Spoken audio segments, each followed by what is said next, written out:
दोस्तों नमस्कार, this is Alok Tripathi. Welcome to Ghatna Chakra. Pre के एग्जाम के बाद यूपी पीसीएस मेंस की तैयारी आप लोग कर रहे हैं, रिजल्ट भी आ चुका है। ऐसे में जरूरी हो जाता है कि मेंस के आंसर राइटिंग पर ध्यान दिया जाए। और यूपी पीसीएस मेंस की जो आंसर राइटिंग है, जिस तरह से ट्रेंड बदल रहा है, जिस तरह से प्रश्न पूछने का तरीका बदल रहा है, मूल्यांकन का तरीका बदल रहा है, इवेल्युएशन का तरीका बदल रहा है, उसमें स्मार्ट आंसर राइटिंग जो है वो की फैक्टर है अगर आपको सक्सेस होना है तो।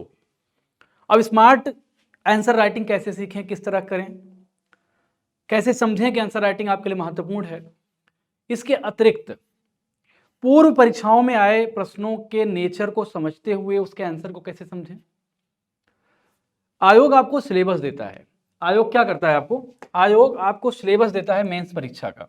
मेंस परीक्षा का सिलेबस प्रदान करता है और आपको यह समझना पड़ता है कि प्रश्न की प्रकृति, नेचर कैसे होगी। और नेचर को समझने के लिए क्या करना पड़ता है कि आपको पीवाईक्यूज देखने पड़ेंगे। पीवाईक्यूज देखने पड़ेंगे जिससे आपको ये पता चल जाएगा कि आयोग किस तरह से प्रश्न पूछता है, क्या कीवर्ड रखता है, क्या टेलवर्ड रखता है, और प्रश्न की भाषा कैसे होती है, और उस भाषा के साथ प्रश्न को अटेम्प्ट कैसे किया जाए, उसकी आंसर राइटिंग कैसे की जाए।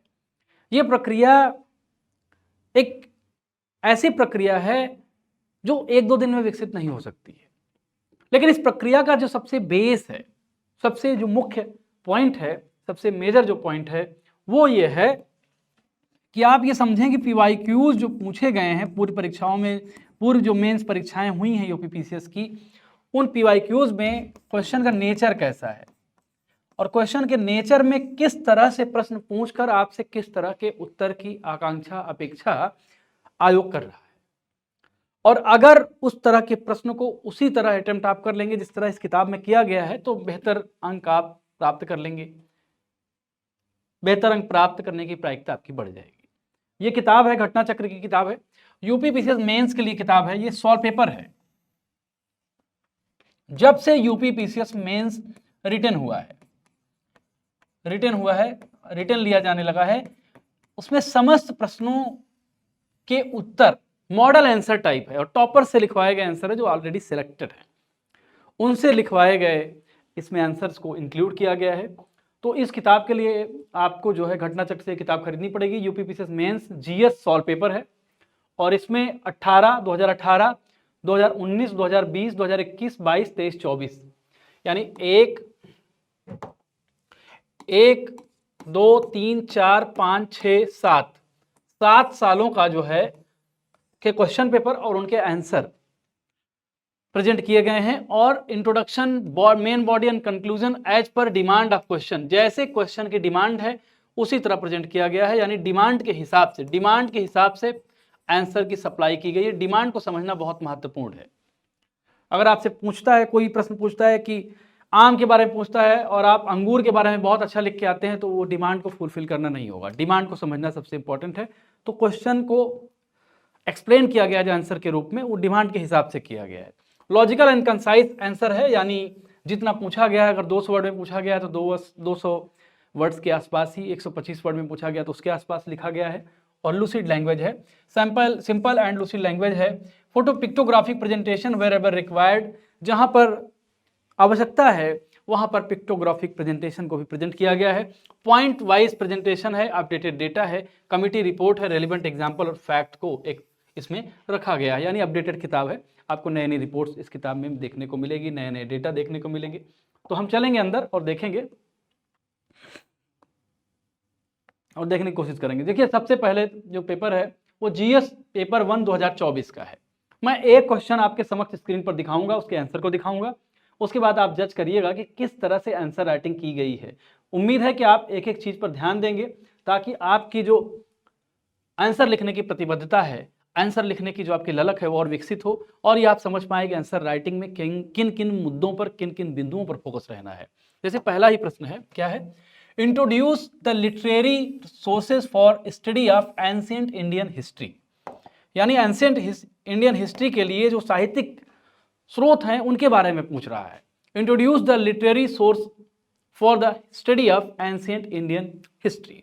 उसमें सबसे पहले क्या लिखा गया, सबसे पहले इंट्रो लिखा गया, the reconstruction of ancient Indian history relies not only on its inscriptions and archaeology, but also on vast and diverse body of literary text।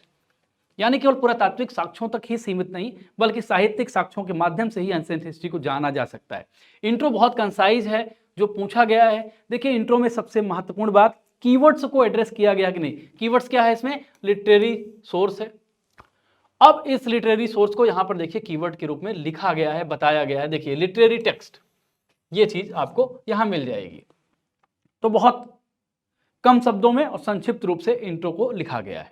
अब मेन बॉडी में आएंगे तो इसमें यह दिखाया गया है languages of literary sources of ancient Indian history. इसमें संस्कृत है, तमिल है, प्राकृत है और पाली है। इन चार भाषाओं में ज्यादातर जो है लिटरेरी सोर्सेज मिलते हैं।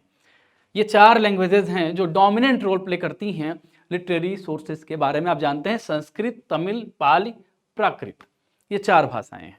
अब आगे देखिए क्या लिखा है मेन बॉडी में। जब जाएंगे तो मेन बॉडी में मिलेगा आपको literary sources for the study of ancient Indian history, जिसमें सबसे पहला जो सोर्स है वो है वैदिक एंड पोस्ट वैदिक लिटरेचर। हड़प्पन सिविलाइजेशन जो है उसके लिटरेरी सोर्सेज को पढ़ा नहीं जा सका है, डिकोड नहीं किया जा सका है, इसलिए यहां शुरुआत करेंगे। वैदिक एंड पोस्ट वैदिक लिटरेचर, इसमें क्या क्या आते हैं, तो इसमें आते हैं the Vedas, Brahmanas, आरण्यकास and Upanishads provides insight into early Aryan society, rituals, economy and religious philosophy। मतलब ये जो लिटरेरी साक्ष्य हैं, जो वेद, ब्राह्मण, आरण्यक और उपनिषद, ये बताते हैं कि जो अर्ली आर्यन सोसाइटी थी वो किस तरह थी, वहाँ के रिचुअल्स कैसे थे, वहाँ की इकोनॉमी कैसे थी, वहाँ रिलीजियस बिलीफ्स कैसे थे, रिलीजियस फिलोसॉफी कैसे थी।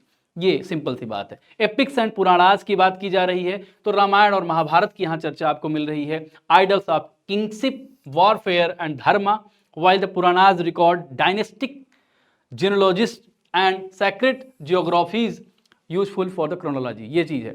उसके बाद बुद्धिस्ट एंड जैन लिटरेचर में आते हैं, इसमें त्रिपिटकास मिलते हैं और जातक्स मिलते हैं। उसके बाद क्लासिकल ट्रीटाइजेस एंड काव्यास हैं, जिसमें कौटिल्य, पाणिनि आदि लोगों की बात की गई है। और फिर तमिल संगम लिटरेचर की बात की गई है।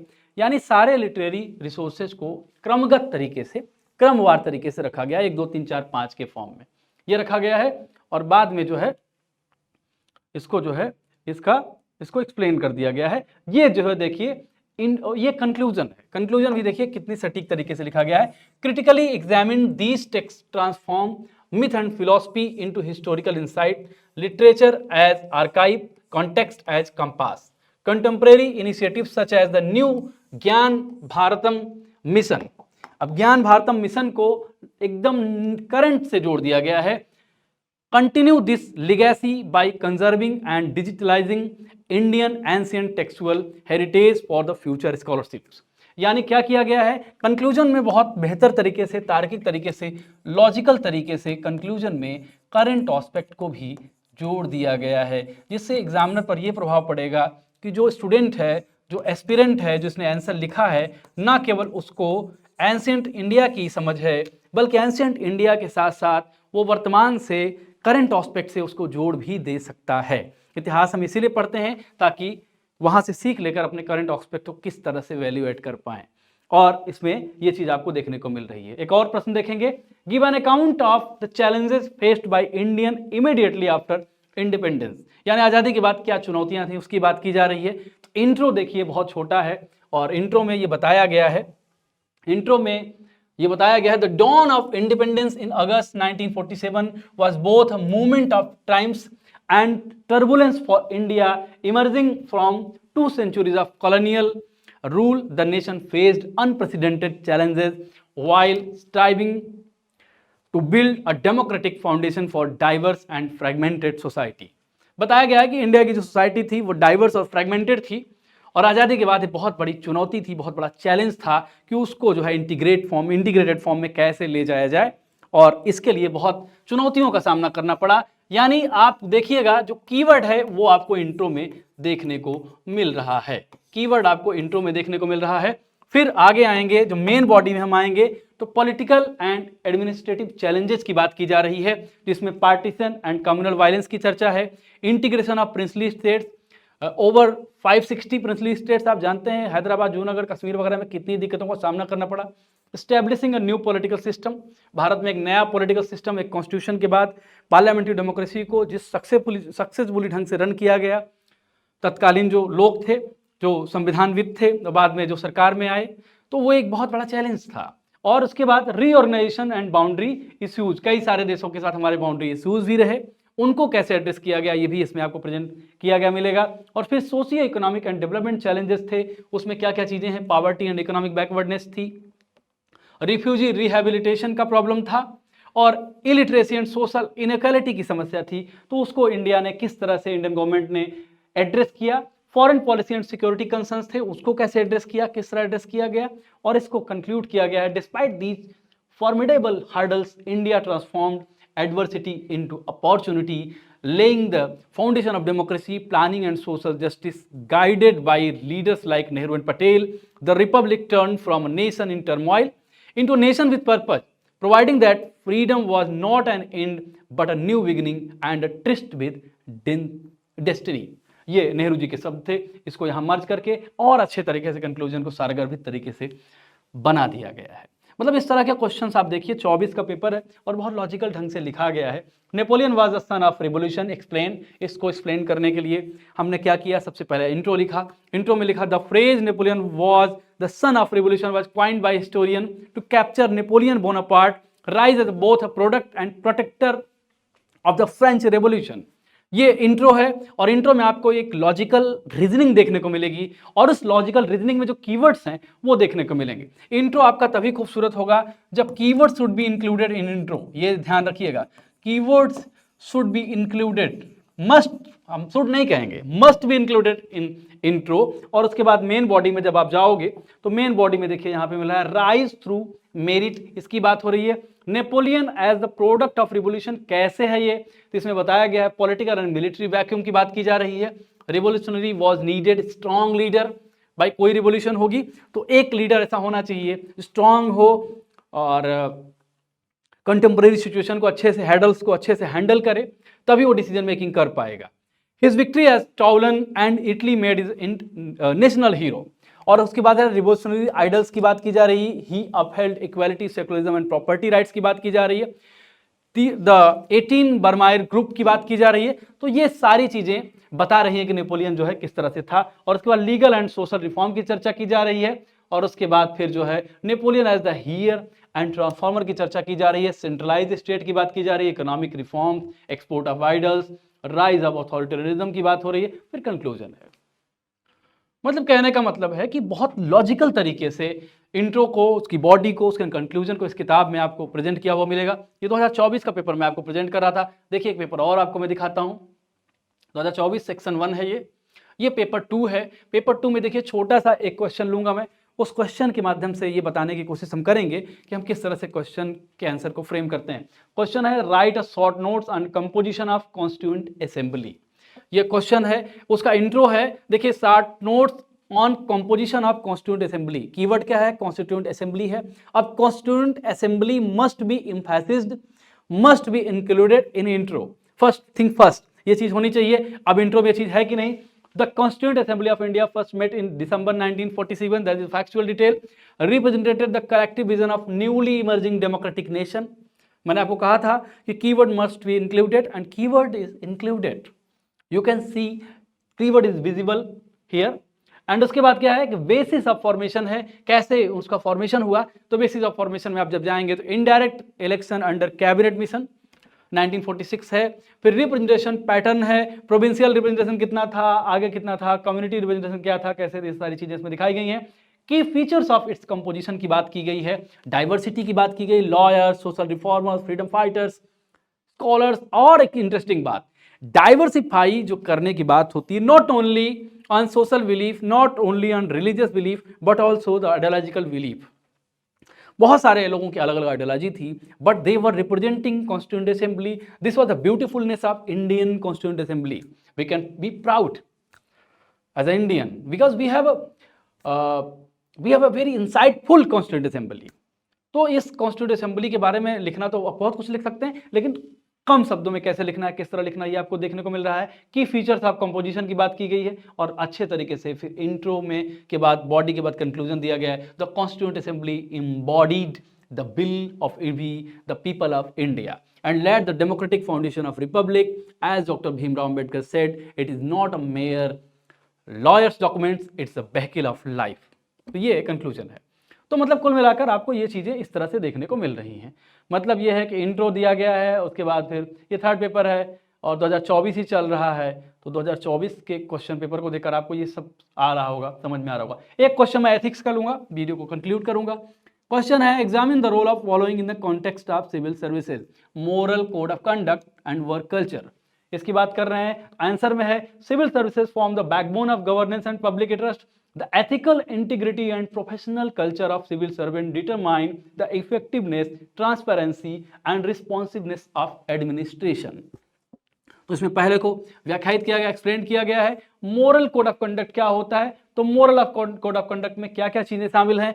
देखिए, मोरल कोड ऑफ कंडक्ट तो हम we have a rich philosophy, we have a rich history and philosophy. Buddhist culture में आप देखेंगे, जैनिज्म में देखेंगे, तो ये सारी चीजें आपको देखने को मिलेंगी। तो लेकिन फिर भी हम जब नए तरीके से देखते हैं, नए एडमिनिस्ट्रेटिव तरीके से देखते हैं, तो इसमें मोरल कोड ऑफ कंडक्ट में क्या क्या चीजें शामिल होती हैं। तो इसमें right view, right mindfulness, right intention, right speech, right action, right livelihood, right efforts, right concentration, इतनी चीजें मोरल कोड ऑफ कंडक्ट में शामिल होती दिख रही हैं। और ये चीज देखिए एक्सप्लेन भी किया गया, फाउंडेशन ऑफ एथिकल गवर्नेंस की बात की गई है और फिर जो है एक्सप्लेन किया गया है इसको। फिर वर्क कल्चर की बात की गई, वर्क कल्चर में क्या क्या होता है, organizational unity, ethical decision making, talent retention, public trust, creativity and innovation and employ wellbeing, this thing are discussed.